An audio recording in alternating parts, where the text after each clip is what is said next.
Okay, so if that's what's going on in Europe and Ukraine and the knock-on effects of that, what about China? Well, everybody will be glad to know that the wonderful Rishi Sunak and his Japanese counterpart are meeting today at the Tower of London.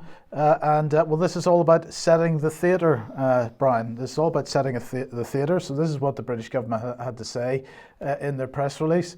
Years of negotiation will culminate in the signing today, which will rapidly accelerate defence and security cooperation and allow the UK and Japan to deploy forces in one another's countries. It will also cement the UK's commitment to Indo-Pacific security, allowing both forces to plan and deliver larger scale, more complex military exercises. Now, Alex, before we sort of move on from this a little bit, I wanted to ask you about this idea of deploying forces in one another's countries, because I'm not aware that in these kind of bilateral defence and security agreements that this is a common thing. As far as I can see, I can't remember the phrase that they used to describe this, but it's now, as of today, Japan and Britain.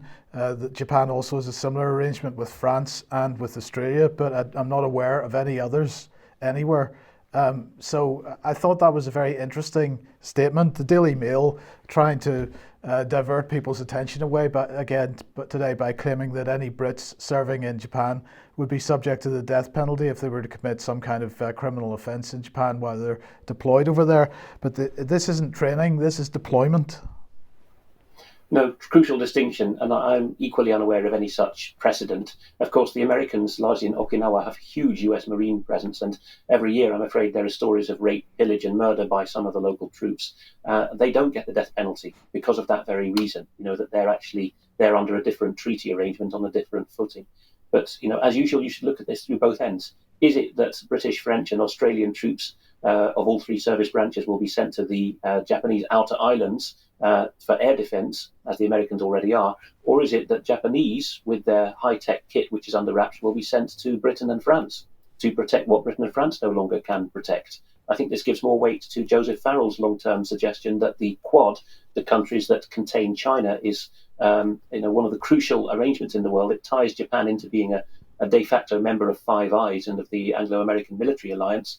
And at some point, the idea is to bring Russia behind that, to isolate China completely, even from its landward side. But watch this space, because the Japanese have got a lot of technology that we don't know much about. I think we need regime change in Russia before that could happen. But anyway, let's just move on to this Financial Times article. And US military deepens ties with Japan and Philippines to prepare for China threat. This is what the article says. The US and Japanese armed forces are rapidly integrating their command structure and scaling up combined operations as Washington and its Asian allies prepare for a possible conflict with China, such as a war over Taiwan, according to top Marine Corps General in Japan. Now, of course, this needs to be seen in the context of what we were reporting a couple of days ago, with Japan now being given the go-ahead to spend lots of money against its own constitution to remilitarize. So let's bring this top Marine Corps General on screen. Here he is, Lieutenant General James Bierman, and this is what he had to say. Why have we achieved the level of success we've achieved in Ukraine? Well, this may undermine everything else that he has to say here, but nonetheless, it goes on. A big part of that has been because after Russian aggression in 2014 and 2015, we earnestly got after preparing for future conflict, training for the Ukrainians, pre-positioning of supplies, identification of sites from which we could operate, support, sustain operations. We call that setting the theatre, and we're setting the theatre in Japan, in the Philippines, and other locations. That's quite an admission. This is basically saying we are preparing for war. Well, we are preparing for war. We've been preparing for that war for some years, but it's just we haven't bothered to tell the American or the British public what's going on. And I'll just add in here that UK column viewers are commenting that as we're reporting on these unfolding but largely unknown events, none of it was debated in the national parliaments. So we're now seeing effectively the military acting as though it was able to make decisions for itself. So it's interesting you say that, because Rishi will sign this agreement with Japan, this defence agreement with Japan. That will go to Parliament in the next couple of weeks, and so there is an opportunity for MPs to perhaps reject it.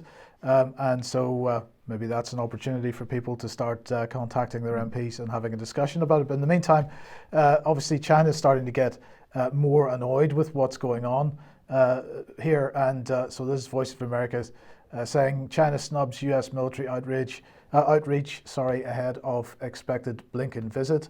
According to US diplomatic sources who spoke on background when discussing the sensitive issue, the proposed call on Friday between Defense Secretary Lloyd Austin and Chinese Defense Minister was cancelled after Beijing declined to participate. After the Pentagon was asked about Austin's contacts with the Chinese counterpart, the Pentagon said, well, basically he hasn't spoken to them since November. So we sort of see the same type of situation, Alex, very briefly, the same type of situation developing here on a diplomatic level with China as we saw with Russia, particularly, the West annoying the Russians to such a degree that they were sort of stepping back from proper discussions, and then the blame falling on Russia for that.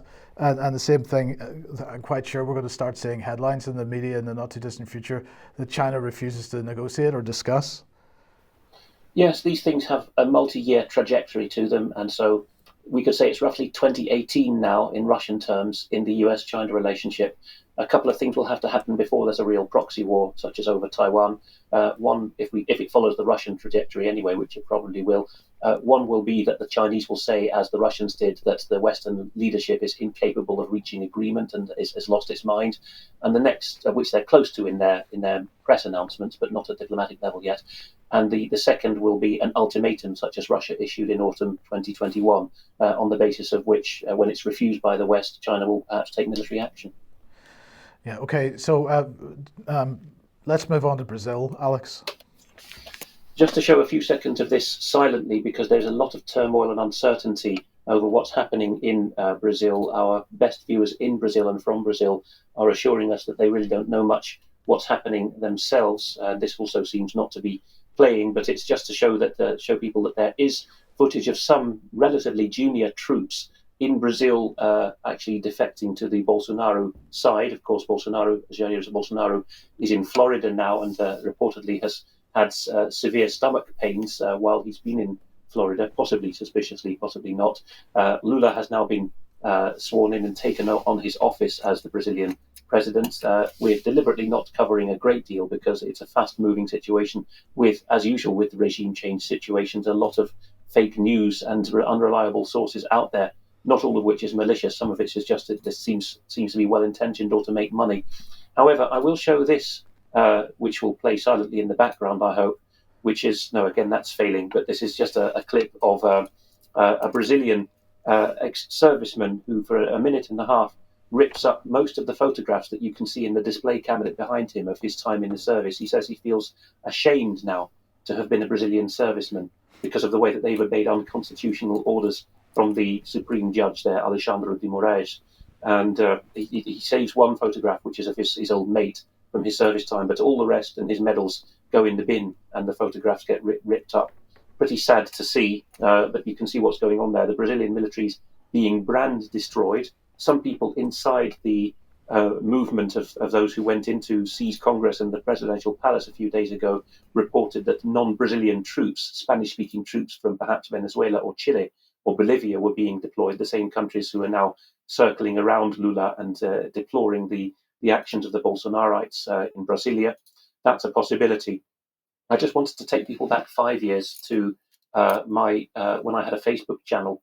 I put this up once exactly 5 years ago now, when we were getting to the stage of European Union military unification being hard to ignore. And this perhaps explains a lot of things to do with the destruction of national militaries. In 2014, the City and Wall Street told then Prime Minister David Cameron, our investors are fed up waiting for the British to accept a military union. You have to force their hand. Hence the referendum which Cameron thought he could win. And Juncker said, fine, but give us a bit of time to awake the sleeping beauty of the Lisbon Treaty, the provision made in 2009 for military unification under PESCO, the acronym that was used. Cameron went ahead, but of course the British voted the wrong way. And then in 2018, the time when I was writing this, bogeyman Putin was providing the pretext for Europe to stand with Britain to the city's orders. And I think since then we have seen that go the same way. And just in passing, intelnews.org is picking up on a December announcement by the German Foreign Intelligence Agency, the Bundesnachrichtendienst or BND, that one of its seniors in signals intelligence, my old profession, may have been turned by the Russians. It's possible that this has been done through blackmail, compromat. He's being painted as an AfD right-wing extremist. Who knows? But as I expected before I got to this point in the article, just by scrolling through it, the British are livid because these kinds of officers are treated as de facto NSA or GCHQ officers for an increasing number of purposes. So the Russians may have got quite a head start on British and American signals intelligence through this turning. Does, and you'd like to support us, please head over to community.ukcolumn.org. There are options to help us out there. That'd be very much appreciated and needed. Or you can pick something up at the UK Column shop. But please do share material on the various platforms. Now, quick advertisement here for a children's event in Scotland. David Scott is one of the speakers. There's a meeting in front of the Scottish Parliament, Holyrood, at the lower end of the Royal Mile, at noon on Thursday the 12th, that's tomorrow, and it's Protect Children from the Scottish Government's Transgender Obsession and the Sexualisation Agenda. The title of the gathering is We Stand Together for the Women and Children. So if you're anywhere near Edinburgh, do go and cheer David on. Okay, thank you. And Brian, another one of Well, David's... this was another rally which David was keen that we alerted our viewers and listeners to. So this is anniversary of the biggest freedom rally Scotland has ever seen. Saturday, the 21st of January, 1 p.m, Glasgow Green at the Commonwealth Monument. And obviously, if you're able to travel north of the border or you're in Scotland, perhaps you would consider turning up and giving your support. And then just finally on this little bit, I'm going to put a health warning out here, so I do apologise for this in advance, but this is just such an egregious piece of propaganda because Rishi Sunak is going to make his first address to the nation tonight on BBC and ITV, and he put together a little propaganda piece to advertise it. Let's have a look. I guarantee that your priorities will be my priorities. I will only promise what I can deliver, and I will deliver what I promise. Well, I can't wait. Yeah. Well, I've chuckled, so that says it all. Do we really have a Prime Minister anymore? I don't think so. He's something different. He is now a representative of these globalist powers. So just as we've often said, the MPs are just representatives of their party. We've now got a Prime Minister who's representative of the globalist order. More on that.